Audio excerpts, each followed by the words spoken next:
Doctor, bienvenido nuevamente al programa. Qué placer tenerlo con nosotros. Un abrazo. Mucho gusto, don Luis. Un saludo a usted y a toda la audiencia en las Américas. Un abrazo. Un día histórico, 20 de enero del año 2025. Donald Trump asume nuevamente la presidencia. ¿Qué le ha parecido hasta ahora lo que se dijo y lo que no se dijo en el discurso inaugural de Trump? Muy importante. Yo creo que en lo que incumbe a la región, a las Américas, de la que forma parte Estados Unidos, la posesión del presidente Trump 47 es un punto de quiebre, porque ha de marcar entre el legado histórico que todos los presidentes tratan siempre de construir. Yo considero que el legado histórico de Trump a las Américas es terminar su gestión con Américas libres de dictaduras. Hay una convergencia de hechos históricos que tienen que ver con la forma en que Trump llega a ser el presidente 47, en medio de adversidad, persecución, con un apoyo popular extraordinario del pueblo americano. La otra circunstancia, el hecho en que Estados Unidos esté en una crisis, se considera un país invadido por mecanismos como la migración forzada, el tráfico de drogas, el fentanilo, el tráfico de personas, la incursión de bandas criminales, y todo eso operado por los enemigos de Estados Unidos, que son las dictaduras, el socialismo del siglo XXI. Otro elemento importante es que esas dictaduras, lideradas por Cuba, que acaba de cumplir 66 años, secundadas por Venezuela, 25 años de dictadura, Bolivia más de 20 años, Nicaragua desde el 2007 en la segunda etapa de la dictadura sandinista, son dictaduras que están en proceso de extinción, viven una situación de crisis muy grave porque no tienen apoyo popular. El promedio de repudio en esos 4 países es del 80%, no tienen economía, las economías están destrozadas. Nicaragua se maneja con barnices, en Cuba hay miseria, en Venezuela hay miseria, en Bolivia hay una crisis económica creciente. Nadie sabe lo que deben, nadie sabe lo que han hecho con el dinero, solo enriquecen las cúpulas y las familias, y el pueblo está cada vez más pobre. El otro tema es que no hay narrativa, ya nadie cree hoy en día en la revolución cubana, en la revolución bolivariana, en la revolución sandinista o en el proceso plurinacional de Bolivia. Los jóvenes que han nacido en Cuba y que deberían ser completamente revolucionarios, entre comillas, son los que piden pan y vida, patria y libertad, y a los que la dictadura encarcela. Y finalmente no tienen opciones porque no tienen quien los asista. Entonces, estos elementos, el momento histórico y la forma como Trump 47 llega al poder, el hecho de que las dictaduras del socialismo del siglo XXI están identificadas como ser las autoras directas, las promotoras, las incentivadoras y las sostenedoras de la agresión contra los Estados Unidos.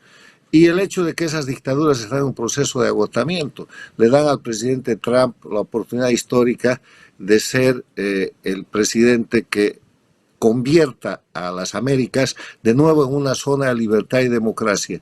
Quiero recordarle que el año 1994, cuando se hizo la primera cumbre de las Américas, de los 35 países de América, 34 eran democracias y solamente Cuba dictadura.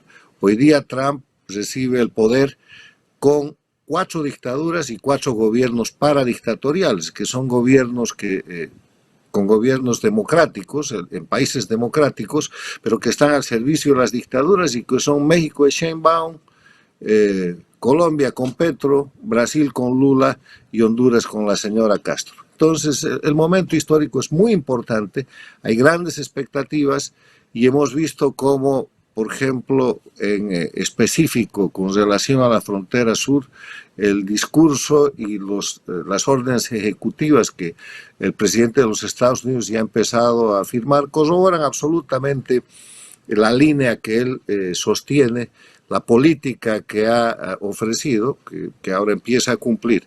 Y si a eso usted le agrega que ha designado como secretario de Estado, o sea, el encargado de las relaciones internacionales de Estados Unidos, el ministro más importante, a Marco Rubio, que es un senador de amplísima experiencia y con orígenes latinoamericanos, con ascendencia cubana, resultado de una familia exiliada por la dictadura cubana, y que acaba de ser aprobado como secretario de Estado por unanimidad en el Senado, tanto por demócratas como por republicanos. Entonces, sin nadie en contra, doctor.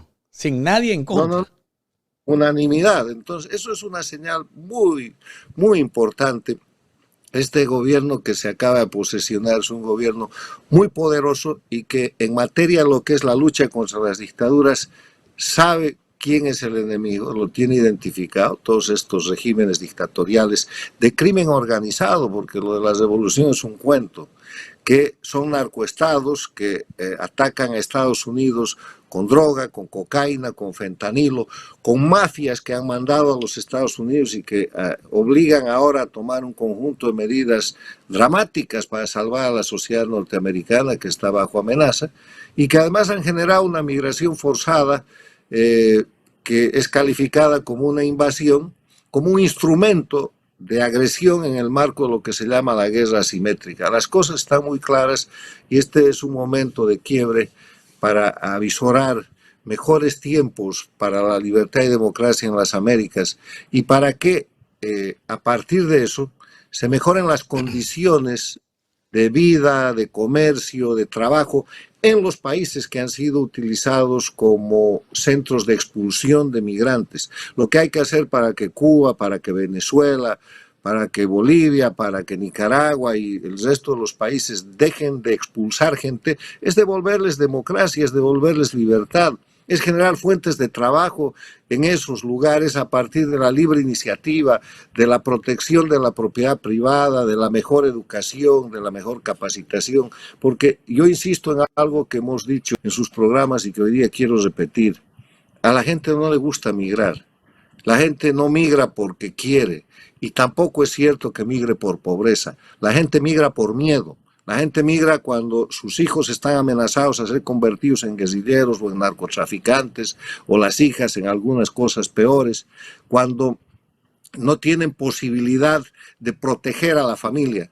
La pobreza siempre se ha soportado en América Latina, pero cuando llega el crimen organizado, que ataca a los hijos, a las hijas, que ataca a la estructura familiar, que mata a los padres, que encarcela, que persigue, entonces se migra. Y por eso es que hemos visto en los últimos años salir cerca de 2 millones de cubanos de la dictadura cubana, hay 8 millones de venezolanos en el exilio, hay cientos de miles, yo no sé si ya son 300.000, 400.000 los nicaragüenses. No, hay somos 800.000, lo que hemos salido más después del 2018, 800.000 nicaragüenses hemos salido. Pero ¿por qué es eso? Por miedo. Porque si no, el dictador los persigue, los encarcela, los tortura, los mata, les quita lo que tienen. O sea, la migración se convierte en un mecanismo para proteger la vida.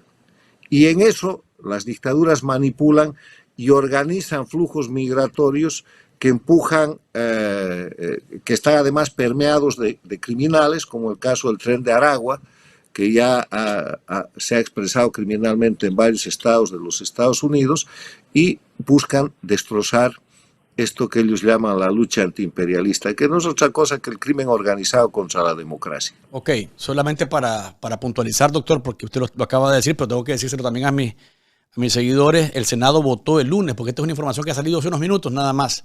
El Senado votó el lunes para confirmar a Marco Rubio como secretario de Estado del presidente Donald Trump, el primer funcionario de alto nivel del gabinete de la nueva administración en ser aprobado por la Cámara. La votación de confirmación tuvo lugar pocas horas después de que Trump jurara como presidente. Una votación abrumadoramente bipartidista que fue 99-0 y ningún senador votó en contra de la nominación. En resumen, esa es la noticia que está de último momento, lo cual, como decía el doctor Sánchez Berzaín, se trata de una señal inequívoca de que Rubio es el indicado para acompañar a Trump en la relación con América Latina, en este caso, doctor. Mire, y a Rubio no le van a enseñar lo que es el exilio, es hijo de padres exiliados. No le van a decir lo que es el sufrimiento de las familias forzadas a migrar por miedo. no le van a explicar lo que es el hecho de el esfuerzo y las oportunidades que da la libertad y que da la democracia que siendo el ciudadano americano nacido en este país ha tenido. Entonces, él conoce mucho la realidad de América. Y también la frustración, doctor, de no lograr objetivos. La frustración de no lograr objetivos una y otra vez empujando la dictadura y la frustración de no alcanzar el objetivo. Pero yo le digo, este es un momento extraordinario. Están alineadas todas las condiciones para que las dictaduras terminen en el curso de los próximos meses, o máximo de los próximos años. Y yo creo que uno de los legados más importantes del presidente Trump 47 es el dejar unas Américas, todas las Américas, en libertad y democracia, con los 35 países en democracia. Doctor, uno de los primeros cuestionamientos en redes y en medios de comunicación fue: América Latina en su discurso no estuvo más que para el tema de los migrantes con México y el tema de Panamá con el tema del canal y el Golfo de México. ¿A qué cree usted, se debe usted que no haya tan explícitamente una mención de Venezuela, que es Venezuela, Cuba, Nicaragua y Bolivia, las dictaduras de las Américas, que son realmente un problema para el tema de las libertades versus el totalitarismo? Primero, el tiempo es muy estrecho. Él ha hablado casi 30 minutos, 29 minutos, no puede extenderse más de aquello. Segundo, hay que ir a la campaña electoral. Cuando ya Trump estaba electo, en el proceso de acercarse al 20 de enero, le preguntaron qué es el tema de Venezuela, y él dijo: a Venezuela le va a ir muy bien, simplemente observen. Entonces, yo no creo que sea necesaria una mención directa a las dictaduras cuando se habla de proteger a los Estados Unidos y se tiene identificados a los enemigos, pues se sabe qué es lo que hay que hacer. Mantener a las dictaduras oprimiendo, torturando, encarcelando y persiguiendo a los pueblos de Cuba, de Venezuela, de Nicaragua y de Bolivia, además de ser un acto de irresponsabilidad política que se ha cometido en los últimos años, sería un acto de mantener la peligrosidad en contra de Estados Unidos, porque olvídese de lo que sufren los cubanos, los venezolanos, los nicaragüenses y los bolivianos, que es muy importante. Pero esto ha pasado a ser una agresión a los Estados Unidos. Cuando Trump habla de la frontera sur, está hablando de que a través de México han llegado todos los flujos de migración forzada organizados por la dictadura de Cuba, auspiciados por Venezuela y aceptados y en complicidad con los gobiernos de López Obrador, de México y ahora de la señora Sheinbaum.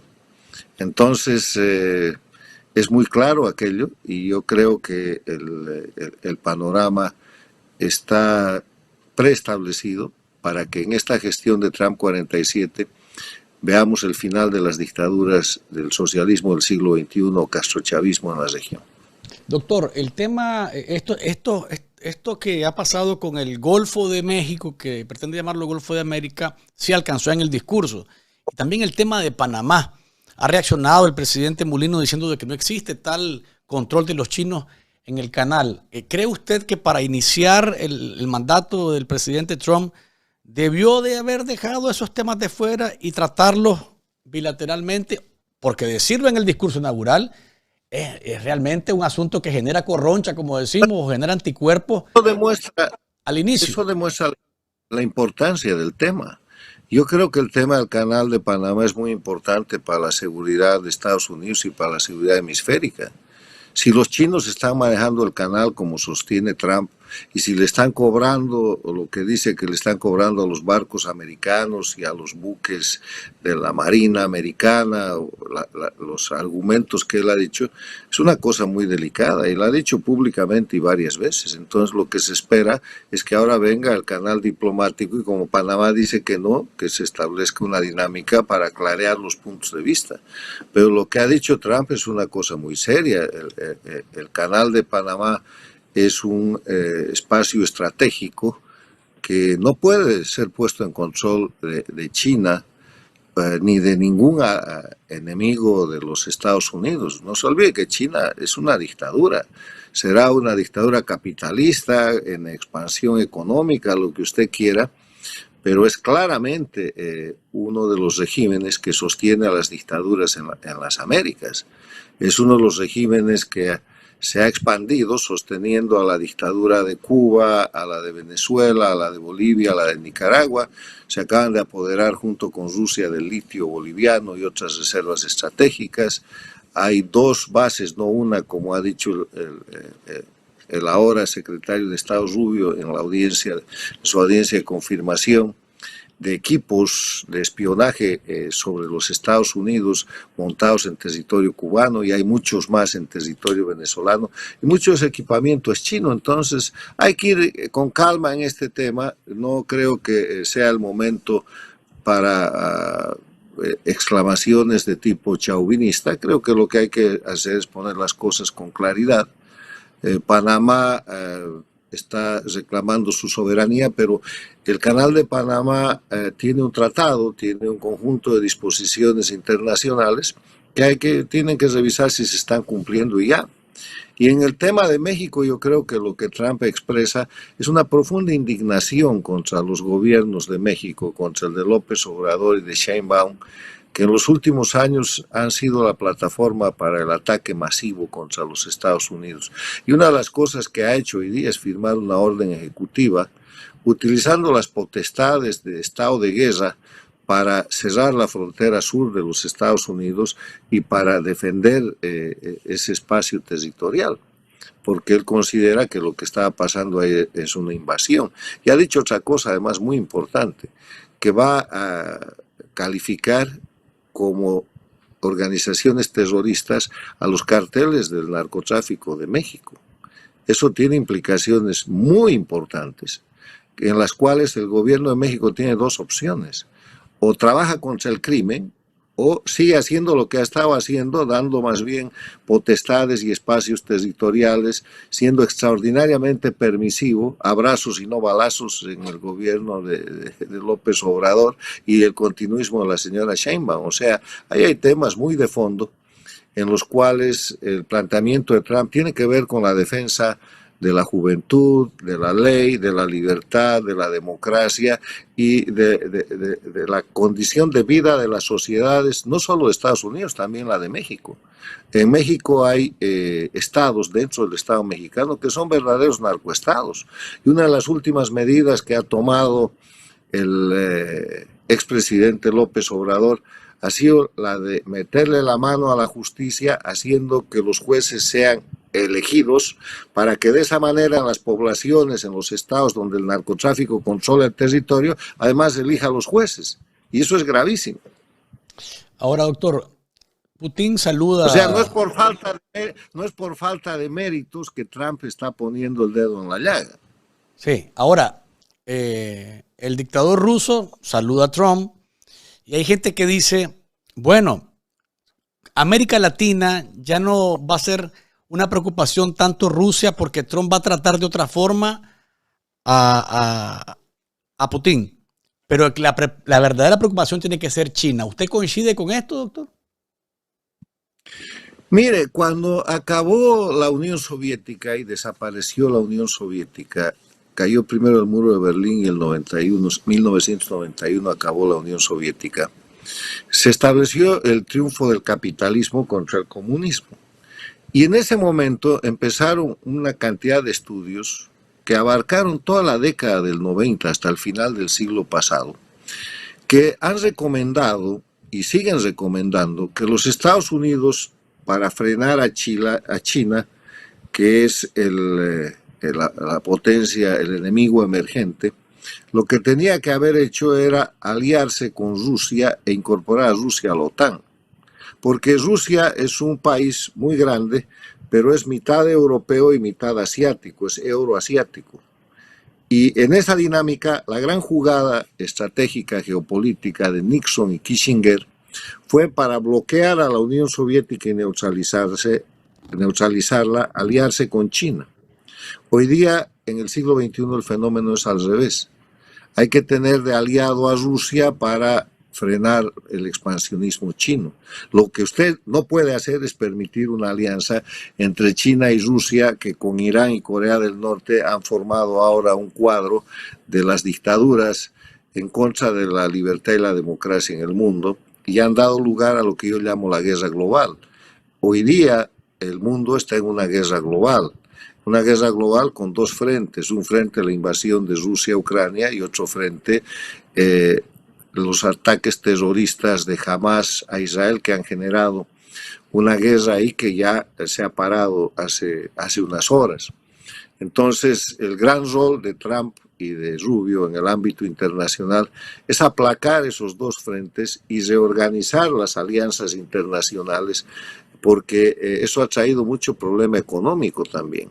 Entre los problemas económicos que usted puede observar es que Rusia ha sido objeto de unas sanciones realmente fuertes por parte de Occidente, pero si usted me pregunta quién está ganando la guerra entre Rusia y Ucrania, la respuesta es la China, porque con las sanciones que ha impuesto Occidente, Estados Unidos, Europa, el Japón, a Rusia por la guerra, básicamente han retirado toda su influencia y todas sus empresas y todo su capital de Rusia, los ha ocupado China. Hay una estadística que dice que en materia de celulares, por ejemplo, lo que es este sistema de comunicación, antes de las sanciones por la invasión de Rusia a Ucrania, la China tenía cerca del 12 o el 15% del mercado, hoy día tiene el 90% del mercado. En materia de automotores el cuadro es parecido, e inclusive en materia de servicios, McDonald's deja Rusia. ¿Quién la ocupa? Una empresa china que se compra los equipos y le pone cualquier otra marca y sigue produciendo hamburguesas. Entonces, todo lo que fue el contenido del triunfo de la Guerra Fría en función del mercado ruso y en materia económica, porque Rusia pasó de ser comunista a ser capitalista, es un mercado que se ha perdido, por lo menos parcialmente o grandemente, por la invasión de Rusia a Ucrania y las sanciones, y que lo ha copado la China. Hay que recuperar ese mercado, pero para recuperar ese mercado lo que tienen que hacer es primero la paz entre Rusia y Ucrania, y de esa manera además los países de Occidente, si logran frenar el avasallamiento, el armamentismo ruso, no estoy diciendo que Rusia no es peligrosa, van a tener una dinámica en la cual pueden manejar mejor economías que hoy día están recalentadas porque la guerra, defender a Ucrania es carísimo.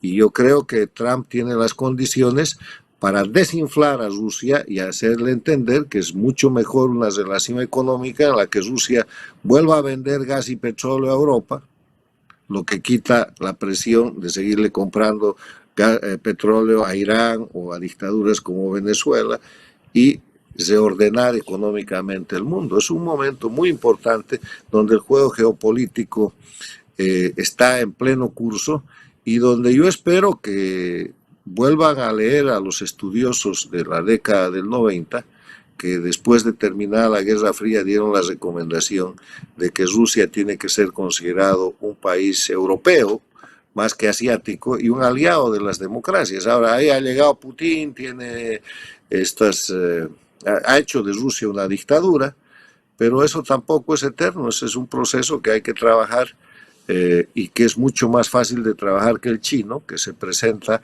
con una amenaza permanente y que ha penetrado a las Américas. China ha penetrado a las Américas grandemente, lo que no pasa con Rusia. Rusia está en Cuba, en Venezuela, en Bolivia, en Nicaragua, ha armado toda esa zona, pero la penetración china es mucho más grande. Ahora, la buena noticia de todo esto es que Rusia y China pueden cooperarse, pero nunca van a ser aliados porque uno no se va a subordinar al otro. Y esa es la gran ventaja de Occidente. Para finalizar, doctor, la decisión de Biden, el expresidente Biden, de sacar a Cuba de la lista de países terroristas a cambio de la excarcelación de más de 550 secuestrados políticos en Cuba, ¿se mantendrá en la era de Trump o usted cree que esto es asunto de horas para que se revierta? Mire, eso queda como una cuestión de forma frente a lo que es la importancia de terminar con las dictaduras. Yo no sé si revocarán eso o no lo harán, pero más importante de que Cuba esté o no esté en la lista de países que cooperan al terrorismo, que obviamente coopera al terrorismo, y es un país terrorista, además, no solo que coopera al terrorismo, es que termine la dictadura cubana y que el pueblo cubano recupere la libertad. Eso es importantísimo. Si para eso hay que volver a ese tipo de sanciones, pues lo harán. Y para no dejar de fuera el artículo que usted escribió y que nos lo compartió más temprano, la urgencia de que Edmundo González asuma el papel de que el pueblo venezolano le determinó con su voto es fundamental para que los opositores funcionales no comiencen a hacer de las suyas y que la cosa camine como hemos estado viendo durante los últimos tiempos. Mire, hay un adagio popular que dice que uno puede llevar el caballo al río, pero no obligarlo a que tome agua. El caballo ya está en el río, ahora corresponde que el señor Edmundo González Urrutia asuma su responsabilidad, tiene que jurar. Es inexplicable que no lo haya hecho hasta ahora. Y yo espero que con su presencia en Washington y algún contacto con la nueva administración, porque él ha ido invitado por el senador Rick Scott a los actos de posesión, pero es un invitado más, tenía que haber estado ahí como presidente constitucional de Venezuela si hubiera jurado.